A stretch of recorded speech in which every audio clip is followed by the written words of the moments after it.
ఏపీలో ఎన్నికలు జరిగేందుకు కేవలం 10 రోజులు మాత్రమే సమయం ఉంది. పందాల జోరు మాత్రం విపరీతంగా ఉంది. వైసీపీ అధికారంలోకి వస్తుందని కొంతమంది, టీడీపీ, జనసేన, బీజేపీ కూటమి అధికారంలోకి వస్తుందని మరికొంతమంది పందాలపై పందాలు వేస్తున్నారు.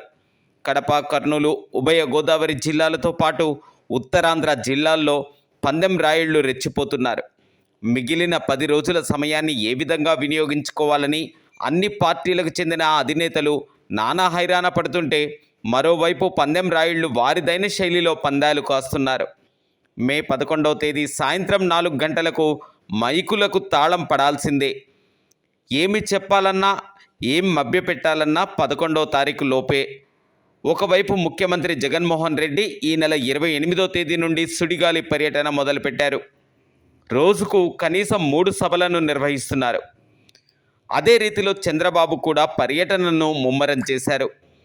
ఇక పవన్ కళ్యాణ్ రోజుల్లో 2 సభల్లో పాల్గొంటున్నారు. ప్రధాని నరేంద్ర మోడీ కూడా ఇప్పటికే 2 సార్లు ఏపీలో ప్రచారం నిర్వహించారు. మరో 2 సార్లు ప్రచారానికి వస్తారని బీజేపీ వర్గాలు చెబుతున్నాయి. ఏ పార్టీకి ఆ పార్టీ గెలుపు ధీమాపై ఉన్నప్పటికీ ఓటర్ల నాడి మాత్రం అందటం లేదు. ఎవరికి విజయం అనేది తెలియటం లేదు.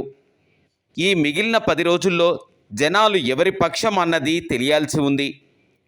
కొన్ని నియోజకవర్గాల్లో మాత్రం ఇప్పటికే ప్రజలు ఒక నిర్ణయానికి వచ్చేశారు.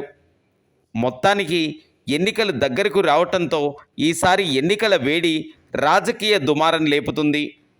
ఈ వేడి వేసవిని మించిపోతుందని రాజకీయ విశ్లేషకులు చెప్పుకుంటున్నారు.